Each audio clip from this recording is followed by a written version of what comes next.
Hi, my name is Sonia and I'm part of the COSAC committee this year. Today I'm interviewing Sally Shaw about creative ways to care for creation. So Sally, can you tell us a bit more about yourself and what you do? Well, it's lovely to be here. Yes, I'm originally from the UK. I trained as a nurse midwife. I then worked in the Cambodian refugee camps in the 80s with a medical team. I then worked in Cambodia and did some community development, but later moved into using improvisation theatre work to work with people from very disadvantaged backgrounds. We used it as a way of helping them find themselves, helping them feel more comfortable with their feelings and to have more confidence. And then in 2007, we moved to South Australia. I've done all kinds of courses. I've done a creative writing course, and then I've done a master in education, a master in ministry, and now I'm doing a master as a doctor of ministry, but all on the same journey. And this has been very much a calling from God to really wake up the evangelical church to the need for them to connect, for everybody, all Christians, to connect their faith with care for creation.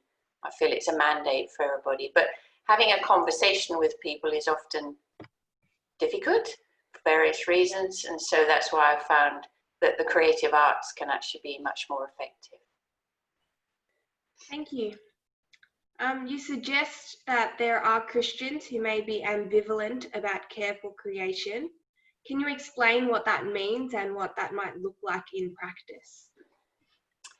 Yeah, I've done quite a lot of research on that, and I'm sure, and I think many others have. It's very historic, it's complicated, it's influenced by, as I say, history, economics, politics, culture, and a lot of goes right back to Plato and his beliefs, dualism, making the body less important than the soul or the spirit, the earth is less important than going up to heaven.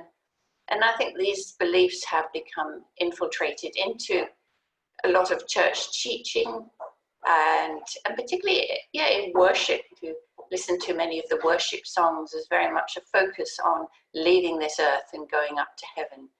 Those beliefs, I think, are wrong, again, influenced by Platonic way of thinking, but it's it's hard for people to understand that when it's so much part of their way of thinking and their Christian beliefs. So I think this is a problem for a lot of people and hard to address. And so why do you think that arts-based activities could be more effective than giving a presentation or PowerPoint on the reasons we need to care for creation? Yeah, again, I think our education system is, certainly since the Enlightenment, is very much putting the head. Rationalism is more important than the body. And I believe that our education system has focused so much on, you could say, the left side of the brain. And as a result, we tend to fill our heads with lots of information rather than listening to the body and our feelings and our senses. And just, I mean, I think the early church was very much a holistic way of learning. The indigenous people, it's very much a holistic way of learning, but unfortunately our Western tertiary, particularly tertiary education, just seems to focus very much on the head. So I think I've been influenced actually by a neurologist called Ian McGilchrist, a Scottish man, who talks about the right side of the brain actually being more important. It's the side that's, as well as being creative, it's the social side, it relates to people, it's intuitive. And in fact, he says the left side of the brain should be serving the right. But unfortunately, our economic, our education, our political systems tend to dominate or encourage the left side to be more important.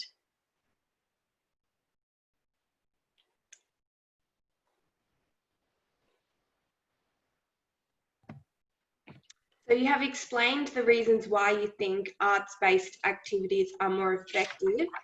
Why then do most tertiary education continue to concentrate on using rational type teaching methods? Are you aware of any tertiary institutions that do use a more embodied arts-based teaching? How have they been effective? It's very complicated. It's the way tertiary education functions. There's a lot of online teaching going on these days, not just with COVID, but prior to that, there's a lot of issues with money, how these institutions can keep functioning well. And therefore, it's very easy to just slip into this way of just using the head as the main way of teaching people.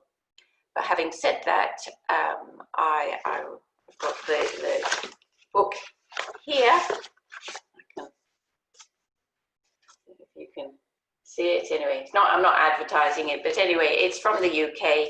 It's called Creativity in the Classroom, and it's for tertiary education. And they have used poetry, drawings, experiential type teaching, many sculpture, many different art activities in their law courses, in their medicine courses, in their economic courses, their technology courses. So every course they have been able to introduce these type of teachings. People often feel initially very uncomfortable. They're not used to this type of teaching, but after a while they've actually found it the reports and the evaluations have found that people have gained an enormous amount from it. And I think also that there's been an influence. There's a Brazilian educationist called Paulo Freire, who was very much wanting to, his focus was on the poor, the marginalized, who were not getting the education, and he wanted to release them from their poverty and to help them find ways of being educated. And so he and others have encouraged a much more holistic way of approaching education, as well as introducing adult education methodologies, which is very much looking at the adult who already knows a whole lot of information. And it's important to be able to draw out what we already know, what we've experienced, and to use that type of information along with the new information. And I guess it's a way of empowering people to realize that they already have a lot of ideas, but sometimes these ideas need unpacking, and to just have a rational conversation. Sometimes it doesn't work, it could be threatening, but using the arts can be a way of helping people think through issues in a less threatening way.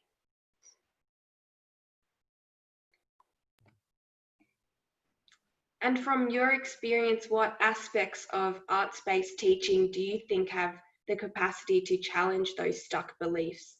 How do they bring about transformative discoveries?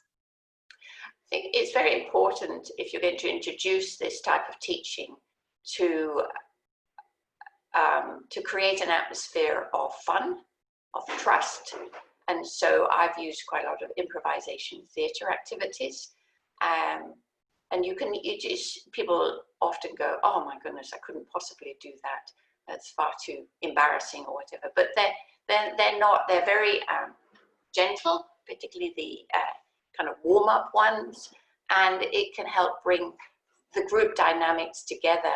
And I think the other important thing is that people can learn from each other, and often in a classroom or even in discussion, sometimes it's the more vocal extrovert people that will do all the talking, whereas with this type of activities you can encourage people, the shyer ones, to join in, to feel important and to relax. So yeah, I think, you know, I've had people go outside and just study a piece of grass, you know, just look at it, you know, pull it apart and study it, and then perhaps write a haiku poem about it, or just draw a picture of it. And the important thing is to make sure people don't feel they've got to get it perfect and all right. That again, so the atmosphere needs to be fun and relaxed, and then opportunities for people to reflect and to think more deeply about why perhaps that nature doesn't have a strong connection in their life, or perhaps it has in the past but doesn't any longer. Why nature isn't part of their church? What's going on? Why have we made all these splits and kind of, in a sense, pushed God's creation out and kind of sadly made it seem as if it's not important? That's really interesting. Thank you. You talk about arts-based methods helping people discover ways to take positive action to care for creation. What do you mean by this, and can you give any examples? I think, yeah, by introducing people to creation, going outside, and just being aware of God's amazing creation, and as well as how it's all connected. But also, I think it's very important to get people to get their hands dirty. I've done a lot of bushwork, and I love just releasing these beautiful plants that God's created, releasing them from the weeds, the things that strangle them, the whatever it is, and then allowing them to flourish. And I think that's what the Psalms talk about, the nature, being able to praise God. And I think it's, you know, our focus is so much on humans, and of course humans are important, but we are so connected. And I think sometimes, you know, because we buy our vegetables and things from the supermarket, we forget that the soil is really important, healthy soil. And how do you get healthy soil is the important of not putting chemicals and nasty chemicals and rubbish and things into it, and building it up and allowing us then to have healthy vegetables and healthy fruit, and that can affect how we live as well. But I think yeah, just getting people outside and being still. There's a lady, an Indigenous lady called Miriam, I can't say her surname, who teaches about meditating, just walking very slowly in nature, just listening, using our senses, just being still. I think we're often so busy, we find it really hard to slow down, to notice, to appreciate, and again, we then kind of push, I guess we take nature for granted, or we might go for a walk at a pretty place, but we would avoid the places that are degraded and unpleasant. But as I said, the land that I've been looking after was very degraded. It had lots of rubbish and things put on it, but it's been cleared up and now it's flourishing and looking beautiful. So people can enjoy it, but as well as not just humans, but we've got kangaroos visiting and koalas and more bird life. And I think no human could dismiss the fact that that's something really special, just to be able to see God's creation flourishing.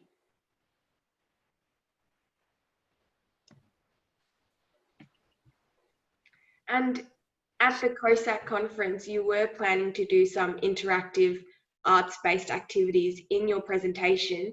Can you tell me more about this? I realize it could be difficult because the time would be short, but I was thinking about bringing some natural products into the room, and we could perhaps do some drawings or perhaps write a poem. I would like the people to sit in a circle, not in rows, as often happens at conferences, and so that we could, and maybe we could play some simple games that could be help people to relax, And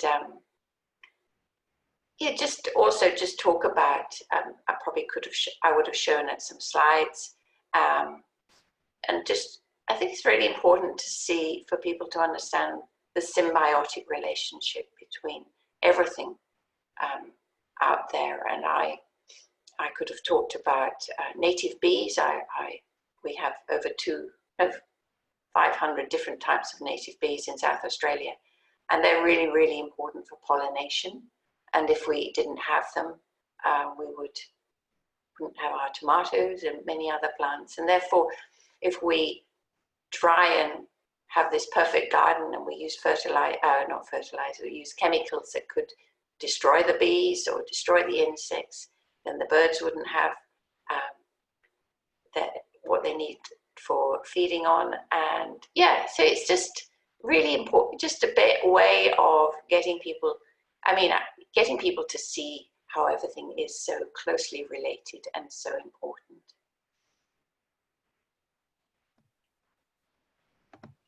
Well, thank you for your time. I can definitely hear how much you love the creation that God's created, and I look forward to discussing it with you further in the COSAC conference. Lovely. Okay. Thank you, Sonia. My pleasure. Bye-bye. Bye-bye.